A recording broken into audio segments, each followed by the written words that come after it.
District Governor and my very dear friend, Dr. Deepak Shikarpur,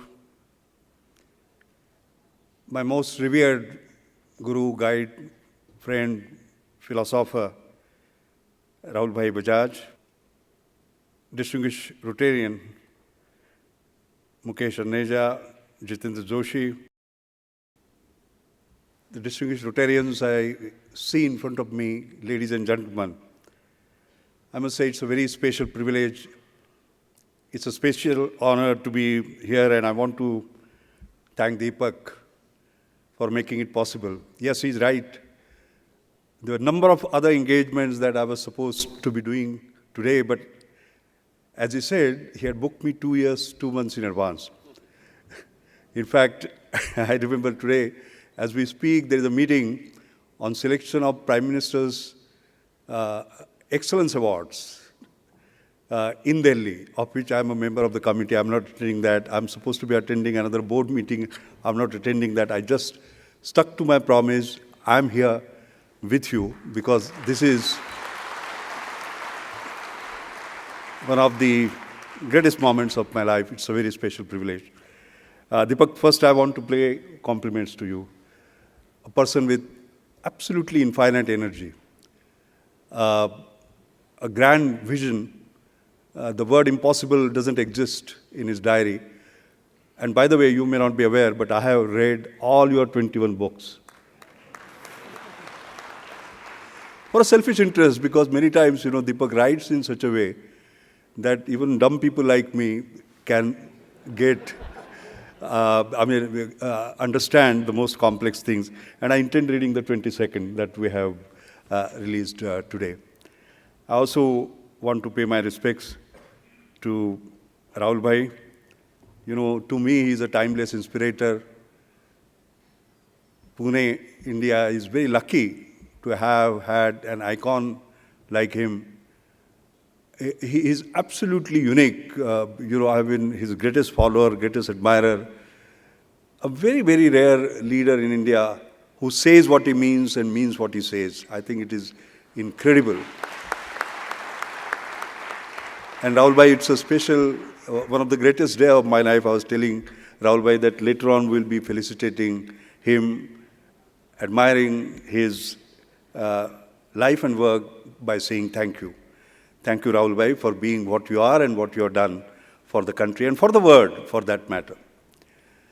I also feel privileged that I've had this opportunity to speak to you, Rotarians.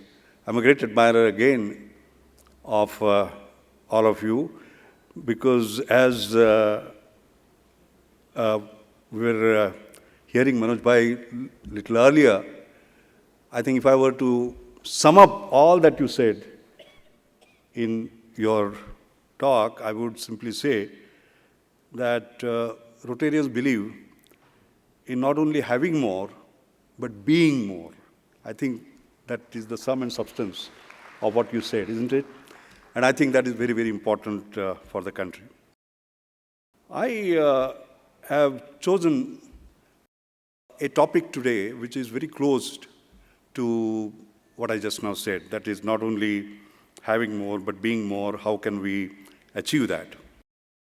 The challenge today is that we live in what is called as a VUCA world. Volatile, uncertain, complex, and ambiguous. And it's very difficult to find good news. You open up a newspaper and you feel distressed. In fact, for a long time, I've been talking about a good news newspaper. That is on the front page, you have all the good news, and in some last page, in some corner, you give all the bad news. But in India, you will always have a mix of some good news and bad news. Recently, the news that has been making rounds is, for example, something that India is very proud of.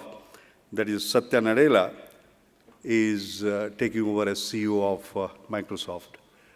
And that's a fantastic news because it proves something that one has always said. Sri Atal Bihari Vajpayee, our former Prime Minister, used to say, India's future is in IT as in information technology.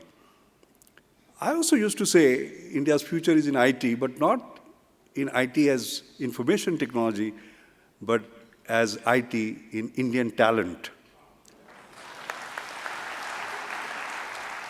And this talent conquers the world. I mean, we can see that. I mean, we heard about Satya Nadella, but then there is Indra Nooyi of PepsiCo. When we hear the news, we celebrate. We hear about Nitin Noria, what he's doing at Harvard Business School, and we celebrate and so on. My challenge, ladies and gentlemen, is the following. I would say some Indians are doing well. The question we need to ask is India doing well? Or when will India do well? And I think there are two things that immediately crop up. Why is that so? The first, I would like to have a little bit of an anecdote in order to explain to you where the challenge is. I'm chairman of National Innovation Foundation. I was conducting an interview for the Chief Innovation Officer of NIF. And I remember somebody presented his credentials to me, a candidate, and he said, I'm an expert in branding. I said, great. He had branded a refrigerator, he had branded a car, and so on. I said, how will you brand my India? So he was puzzled, because that was not something that he had ever done. So I said, I'll help you. US brands itself, America brands itself as a land of opportunity. How would you brand India? And he said, immediately, India is a land of ideas. Now, as I said, for India, there is always a good news and the bad news. The good news is India is a land of ideas. The bad news is it is only US that's a land of opportunity. And that is why you find the Indra Nooyis of this world, the Satya Nadellas of this world, Nitin Noris of this world, we celebrate them because they have that opportunity to shine there. The first question is, when will we become a land of opportunity? I think that time came when we got the second freedom. 1947 was our first freedom, the political freedom. 1991, 24 July to be precise, was our second freedom, when India was liberalized, opened up by our current Prime Minister and the then Finance Minister. It was freedom to compete, so as to say. So we moved from a closed economy to an open economy. And we became a land of opportunity in many, many different ways. I still remember, I was just reading on the other day, the speeches that were made after Dr. Manmohan Singh actually gave his new industrial policy. And I will not name a very, very respected leader from the opposition who got up and said, a very nice scholar, but now an arrogant politician, Dr. Manmohan Singh, is going to sell India to the East India Company again. Exactly the reverse has happened. We are buying East India companies. Very interesting, I was in Cambridge giving a Judge Business School lecture, and in the evening, there was a felicitation of Ratan Tata, because that day morning he had given he was given the honorary doctorate.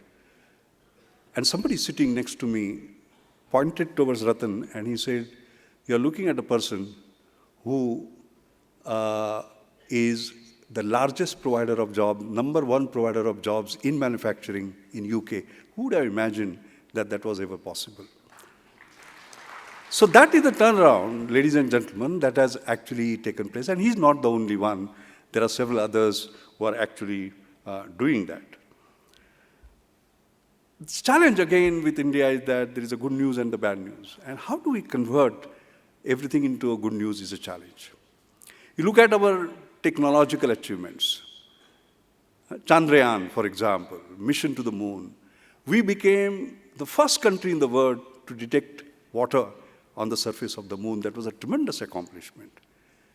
But what is the ground reality? How many thousands of villages do not have drinking water or access to drinking water in India? See the contrast?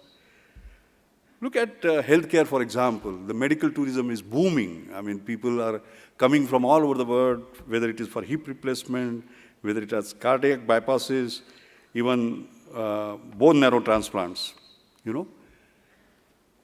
But on the other hand, the ground realities are that when it comes to infant mortality, it is 3 times higher than China, 4 times higher than Sri Lanka, and even higher than Nepal and Bangladesh.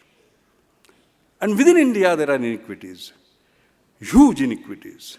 An infant born in Madhya Pradesh, 6 times more chances that it will die before 1 year in comparison to the one born in Kerala. Huge inequities within India. And therefore, we have to overcome all these and fulfill our dreams of a new India. You know, people call me a dangerous optimist. I've been all my life, and there is a reason to be dangerously optimistic. I personally feel that this entire issue of growth, and Rahul Bhai is going to talk about the way our economy is going to move, and we'll learn from that. To my simple mind, I think it's not just the growth, it is inclusive growth that matters. It is not just the growth, but it's a distributed growth, not taking place in few towns, but tens of thousands of small towns. It is not just the growth, but job-led growth, not jobless growth.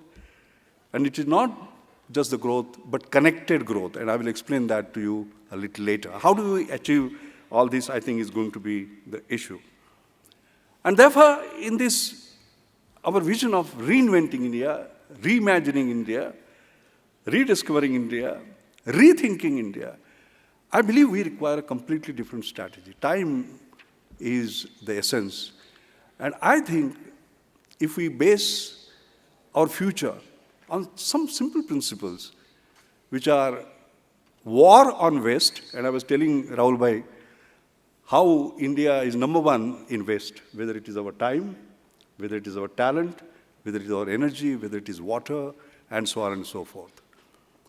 Extreme efficiency, value maximization in everything that we do, and finally, innovation, and I will talk about that for a substantial part of my lecture. Innovation is all about doing things differently to make difference, and not incremental innovation, because we don't have time for that.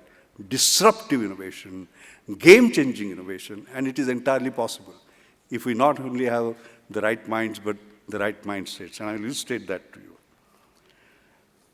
The challenge, again, with India is going to be the following. You know, we have huge income inequalities, and are they reducing? No, I'm sorry, they are increasing. The distance between the poor and the rich is increasing. I was in China last year. The Gini coefficients there are increasing. The top 10% occupies 34.6% of the economy, and the bottom 10% just 2.2%. 34 and 2, and that gap is widening. It's exactly the same in India. We are doing slightly better, but still that's the issue. And that is a sure cause for social disharmony. And therefore, when we look at growth, we talk about inclusive growth, we talk about accelerated inclusive growth, and in that, the equation of despite income inequalities, how do you create access equality? Access to education, access to health. They will say, come on, what are you talking about? Despite income inequalities, how can you create access equality? Well, that is possible. We are seeing it every day. I saw it on the other day. I had finished a board meeting in Bombay, and I was coming to Pune, and on the road, my car stopped at a traffic signal. And there were 2 people wanting to cross the street, waiting for the red light to turn green. One of them was a super rich lady. Goggle, lipstick, purse, hairdo, dress, perfect. And next to her was a 6 or 7-year-old girl from the slum. Income inequalities? Huge. Maybe 1:1,000, 1:10,000. But still access equality. Both of them were on their mobiles.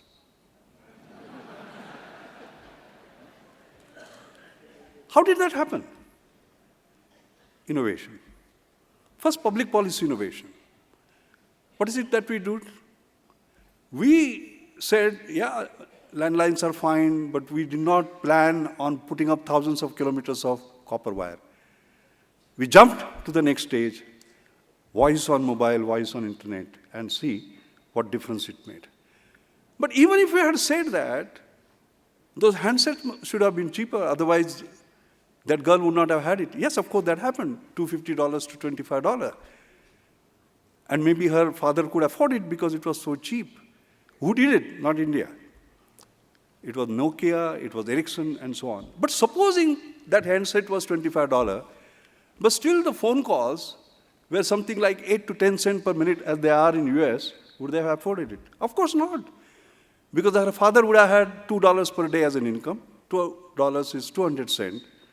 And with 10 cents per minute, it's a 20-minute call and day's earnings are gone. How could she hide it? And then there was an innovation, which was a business model innovation. And who did it? I'm proud to say India did it. Indian enterprises did it. Fraction of a cent per minute, all right? And it's the combination of a policy innovation, a technological innovation, and a business model innovation that worked. In fact, if we can do that, in the example that I have cited, that despite income inequality, you create access equality through these innovations, we have to seriously think together as to why it cannot be done in the area of education, in health, in financial services, and everything else, okay? And for that, again, I think we require game-changing, disruptive thinking. It's very, very important. In fact, we covered this in a paper by C.K. Prahlad and myself. That was his last paper, unfortunately, Harvard Business Review. It is called Innovation's Holy Grail. It appeared in July-August 2010 Harvard Business Review. In fact, that has become now among the top 10 must-read paper, by the way. And in July, in the opinion survey, it was ranked as #1. And I will tell you why. It is because in that paper, we demonstrate as to how a combination of scarcity on one hand and aspiration on the other hand led Indian companies to innovate. And we have called it more from less for more.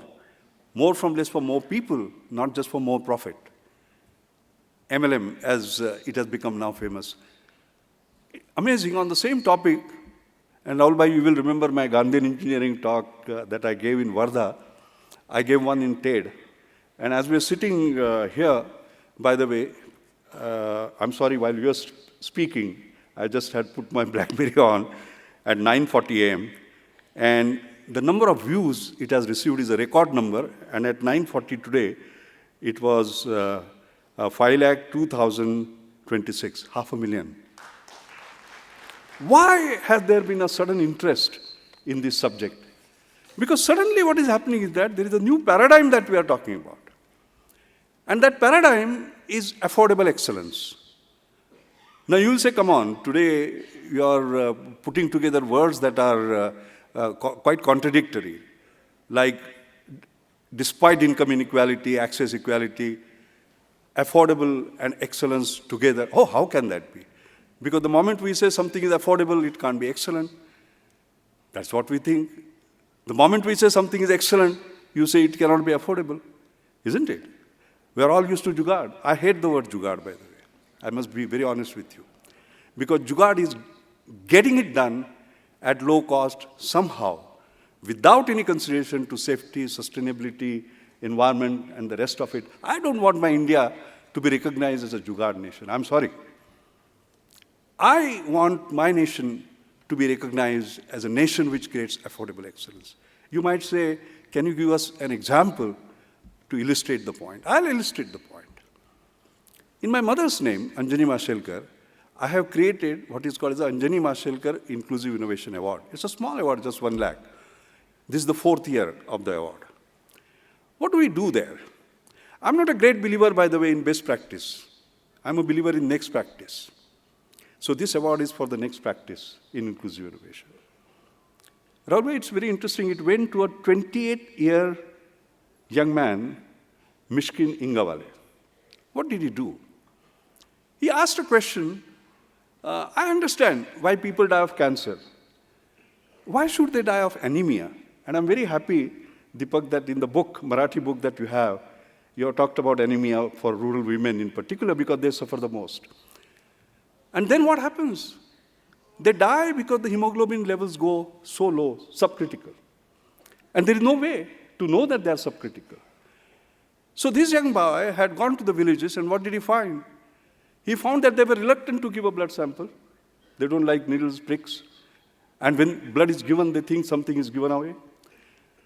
Supposing you persuade them to give a blood sample, it goes to a city and comes back after 2-3 days, by which it is too late. Young Mishkin said, no, this is not on. Why do I have to prick and take a blood sample? So he said, I will create something which is non-invasive. That means I just put something around the finger, and I know what is the hemoglobin. And then he Googled and found out that nobody else in the world has done it. He said, great, I will do it. You know why? Because he's an innovator. They say innovator is one who does not know it cannot be done. All right? That is the attitude we need to have. And then he said, why should it take 200 rupees for an analysis? Why not 10 rupees? Bringing in affordability. But now come on, to make it non-invasive, you know what did he have to do? He had to use cutting-edge technologies. Photoplethysmography, photospectrometry, for linking it finally to the hemoglobin concentration, a very sophisticated software measuring photon scattering, and so on. And it is this combination of technology with which he is able to create what is called as a touch HB now, where he can put it around your finger and tell you what your hemoglobin content is. It's amazing. Rahul, this award was given away by Anuaga, you know. And when he came on the stage, very dramatically, he put it around her finger, said 12.7, take care. Now you can see this is a game changer. Because it is not the best practice, it is the next practice. And it is not just applicable for rural women in India, all around the world. It is not something which is first to India. You know, we take pride in saying that I'm the first in Shukravarpet, I'm first in Pune, first in Maharashtra. I'm tired of hearing that. It has to be the first to the world. And this is first to the world. But this represents affordable excellence. Affordable because it is 10 rupees, and excellence because it uses cutting-edge technology. Come on. If that young Mishkin on his own gets it done by just having that feeling that I can understand why people are dying of cancer, I can understand that, but why should they die of anemia? And this drives him to do that. How can we create, and how can Rotary help in creating tens of thousands of such Mishkins who will create such challenges? I'm going to come at the end with a little bit of an agenda for you, by the way, but I'm just illustrating the point. There is one further point I want to make. For India to move forward, there are 3 words that are critical: talent, technology, and trust.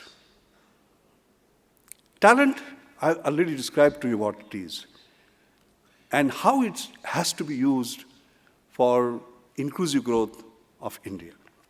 That's clear. But technology is going to be the crux. The way technology is galloping, you know, it is incredible. Just now, the McKinsey report has come with regard to 12 disruptive technologies which are going to change the world. And by 2020, we'll have impact on a $25 trillion industry. They include mobile internet, Internet of Things like sensors, actuators, autonomous knowledge networks. You have cloud computing, next-gen genomics, 3D printing, and so on and so forth.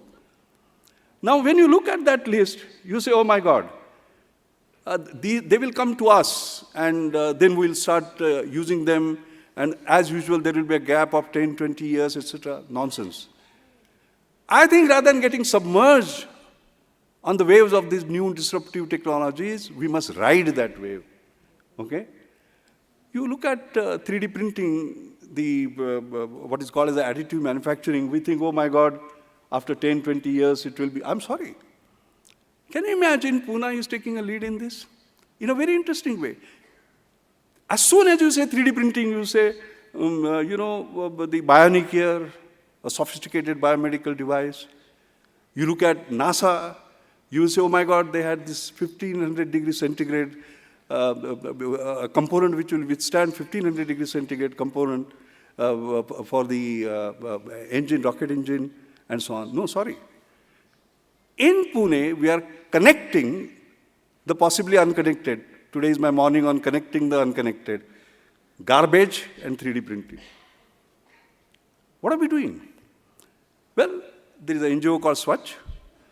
He has some 1,000 garbage pickers. What they do?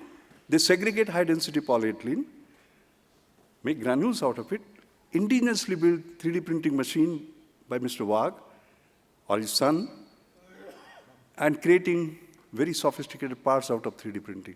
So that garbage picker, who would normally get 10 rupees per kilogram for the garbage, would get 30, 40 rupees for the granules. He starts getting 200 rupees plus. Can you see that? And it is happening right here. And I think this is what we need to look at, how technology will change. Don't forget that when the British came, they connected India through Indian railways. That was technology. All right? Now that journey has been done long time ago. How can we move forward and connect India? And therefore, all these breakthroughs like Aadhaar and others, are extraordinarily important because they are going to be major game-changing. So I talked about talent, technology, and trust. I think one of the major things that we are suffering from today is not budget deficit, it is trust deficit. It is the trust between the government and the industry. It is lack of trust between the industry and the society and the government, and so on and so forth. I think we'll have to bring that back. I think we have huge strengths. We are a uniquely open source republic with long history of multiplicity and tolerance. We have the essentials of growth of an emerging market with free-willing democracy, something that China misses. They are the first but not the second. And we have an aspiring young generation. Half of India is less than 25. And as I said, the definition of an innovator is one who does not know it cannot be done. All right? And these young people are innovators. They don't know. And if there is half of India which does not know that it cannot be done, what a difference it can make if they have the right aspirations. There is something about claps and smile. They're absolutely free. So when you feel like clapping, give them in abundance. You'll feel happy. Good. That's very good. You will feel also happy. I think the issue is that the rest of the world is learning from us now. I was reading Nitin Horia's article on the other day. He said, Rahul Bhai, that when he went in 1988 to Harvard Business School, 9 out of 10 case studies were from the US. Today, 5 out of 10 are from the US, the rest of them are from outside. And majority of them are from India, by the way. It's incredible. And they range right from Dabbawalas to Narayan Rudalaya to Arvind Eye Care and whole range of things. So the rest of the world is learning from us on how we achieve affordable excellence. Because when Arvind Eye Care does these cataract surgeries, I just now got my cataract surgery done here, paid 50,000 rupees. Poor people cannot afford that, right? They do it for nothing, just $30. Basically, 40% of them free. And you would say, oh my God, so cheap, so the quality must be awful. I'm sorry, I have one table which actually shows on the right-hand side data from the ophthalmologists from UK, Royal College of Ophthalmic Surgeons, and on the left-hand side, that from Arvind Eye Care. And in 9 out of 9 parameters, they beat them.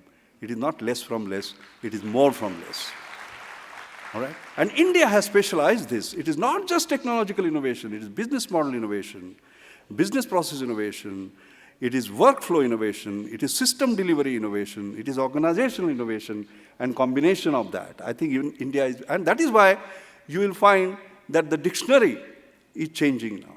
The innovation dictionary is changing, and particularly during the last 5 years, you will find new words like inclusive innovation, more from less for more, Gandhian innovation, frugal innovation that are coming up.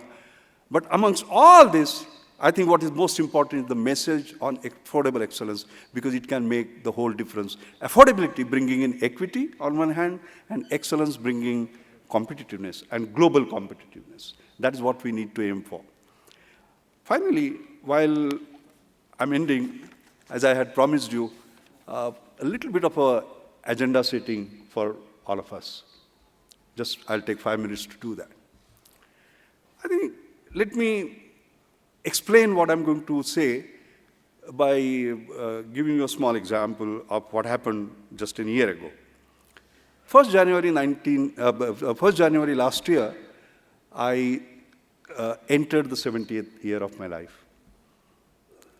And always I thought that innovation should not be just in industry here, there, etc. In our personal life, there has to be innovation.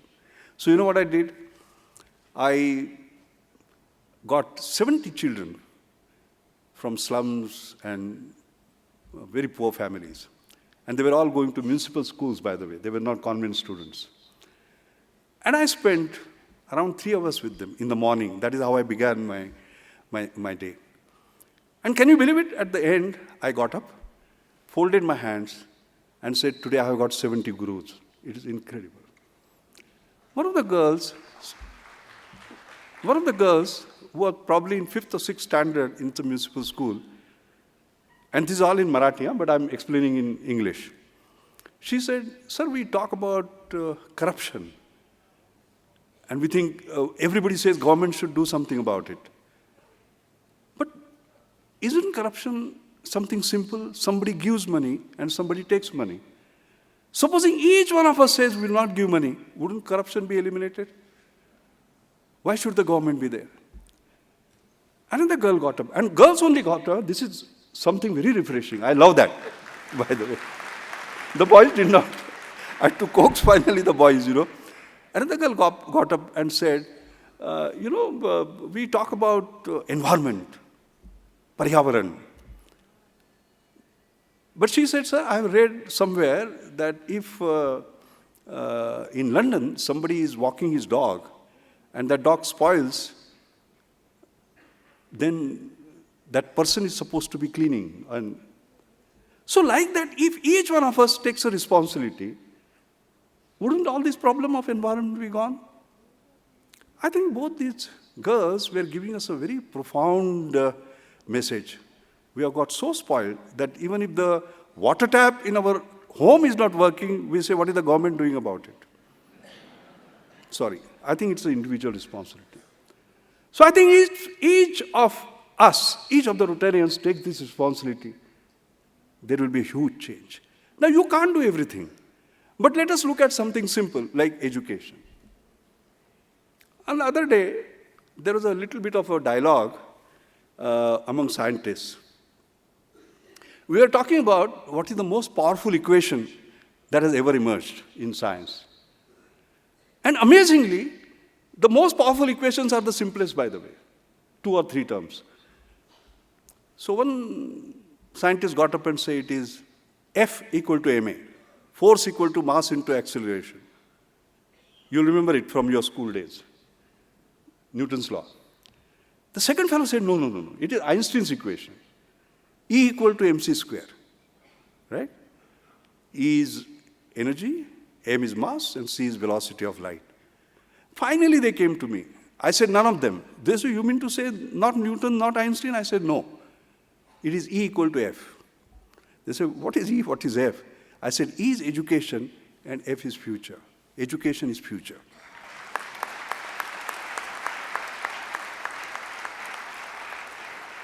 The reason I'm standing here before you is because I got that education. Can each one of you contribute to that? You can. Let me tell you, I was born in a very poor family. My father died when I was 6. My mother was illiterate, and she came to Bombay in search of a job. 2 meals a day was a hard challenge for us. In fact, she was an expert food technologist. She used to prepare 1 meal by which I will not feel hungry at night. It was incredible. And I walked barefoot until I was 12, studied under street lights. It was a tremendous struggle. Fortunately, I used to stand first in my school, and therefore I used to get small scholarship, and that was very helpful. But when I passed my 7th standard, by the way, by the way, I have studied in municipal school, all in Marathi. Huh? It did not make a difference. Want to tell you.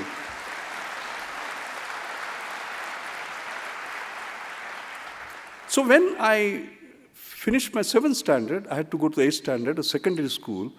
We required 21 rupees. It took my mother 3 weeks to get it. And finally, there was a housemaid at Chowpatty whose saving it was that she sort of gave to us. That individual help mattered to me. Those 21 rupees are more precious to me than 21 crores, by the way, because then I could go to school. When I finished my SSC, by the way, no guides, no tutorials, nothing. I stood 11th among 135,000 students in the states, Maharashtra state. And still I was going to leave education. And so, because I couldn't see, because I and my mother were the only two people, and the big struggle, so I said, nothing doing, I'm going to. And then people from nowhere came, my friends, collected 200 rupees. I think 3 of them I still remember. And that is how I got admission in Jain College. And then how do you continue study? You can get entrance. And then Tata's gave me, Sir Durab Tata scholarship, 60 rupees per month for 6 years. That's how I could study. Tata's probably didn't even realize that they had lost 60 rupees. But that 60 rupees made such a difference to my life. I therefore appeal to you that you have the potential to create Mashelkars. And it is not just doling out money, by the way. Going forward and taking an extra step, mentoring them. I just didn't get 60 rupees, by the way. I remember I was very poor in English because I had studied in Marathi. And I remember Malegaonwala, a good old Parsi gentleman, taking money from his own pocket and having a Parsi lady teach me English. The manners of behaving on a table. I did not know how to make a tea, by the way, if the tray was brought, how to debate. They took us to museums and so on and so forth. So it's not just connecting and throwing money across the table and feeling well at night. I've done something. Sorry, no. Get engaged, get involved.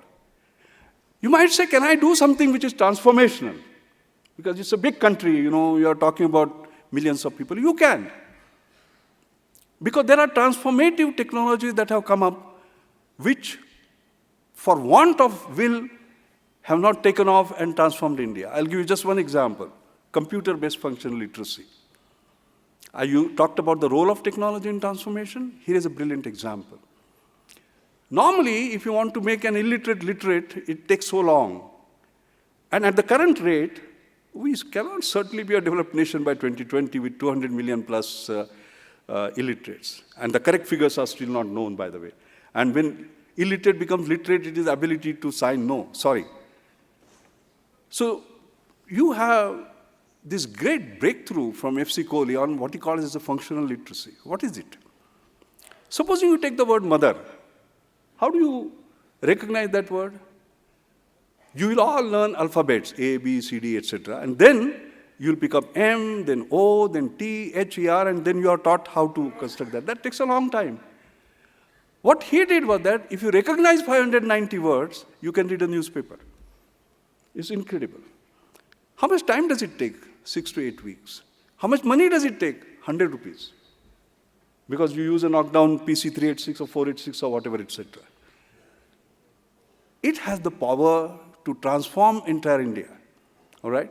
In fact, I remember the Prime Minister of India, in his first term, by the way, had invited me to become member Science Planning Commission. I did not want, but I had gone to see him. And I still remember he's asking me, if there is one thing we should be doing, what is it? And I mentioned, sir, you can make the entire country literate by launching a national mission by taking this thing just in 5 years' time. That is the power. And he was very keen, by the way, did not move forward later for a variety of reasons. I will not discuss them, but that is transformative. Rotarians, I was just checking, 1.2 million members, you said. If each one of you put just 10,000 rupees, 5,000 for doing this and 5,000 for the additional expenses that may be incurred, the entire country can be made literate in just 5 years, if you just take it upon yourself. And you can see what a literate country will mean in terms of an enlightened democracy, rather than the one that we sort of have today. You know, at the end of it, I'll tell you, there are two things that are most critical: education and health. Education makes you creative through thinking, creating new things, and health makes you productive, okay? And affordable health, affordable education, access to health are two fundamentals, I believe, on which you can innovate and create. And I can see, Deepak, I must congratulate you for the examples that you showed just now in terms of what you are trying to basically do. I also feel, finally, at the end, that we need to create new leadership, a new sense of nationhood. I don't find that there is a lack of ideas, there is a lack of action. I think that is very important. Great ideas like interlinking of rivers has been around, just like Aadhaar was a great idea, interlinking of rivers is a great idea. But I think what is most important is interlinking of minds, Indian minds. The challenge is, again, the Indian mind versus Indian mindset. Indian mind actually taking us into the 21st century, Indian mindset dropping us back. On one hand, we said, Vasudhaiva Kutumbakam. The whole world is one family. Okay, but on the other hand, somebody was joking on the other day. He asked me, he said, tell me what is 1 Japanese plus 1 Japanese? I said, 2. He said, no, wrong, 11. And then he said, what is 1 Indian plus 1 Indian? I said, 2. He said, again wrong, 0, because they both neutralize each other. And I think what is important is this, leadership. And that is something we look forward to Rotary to sort of provide. My dream is really that of Team India, One India, and My India. In this very city, we had the Science Congress lecture. Let me just tell you this story and end. It was in year 2000, 3rd January 2000. And I gave this new Panchasheel for the new millennium: child-centered education, woman-centered family, human-centered development, knowledge-centered society, and innovation-centered India. These were the 5 principles. And within that, while I was finishing, I wrote that in Goa, by the way. The last 3-4 lines while I was writing, handwritten, and then I used to pass it on because, as usual, because of pressure of time, I did it at the last minute. So in the last 3 lines, My India was mentioned 4 times. You can see that speech. And I did it inadvertently. It came from somewhere. And I remember it was widely telecast, and some girl phoned me up from Assam, as a matter of fact. And she said, sir, do you realize that you said My India 4 times in your last 1 minute? And I said, yeah, that gives me a great idea. If we, each one of us, 1.2 billion Indians, get up in the morning and say My India, at least 5 times. And also before going to bed, say My India 5 times, and then ask, however, I did this for myself, what did I do for My India? You know, the world will change. Somebody asked me, what is your greatest dream? I had given that dream when Jana Gana Mana, the penning of that, completed 100 years.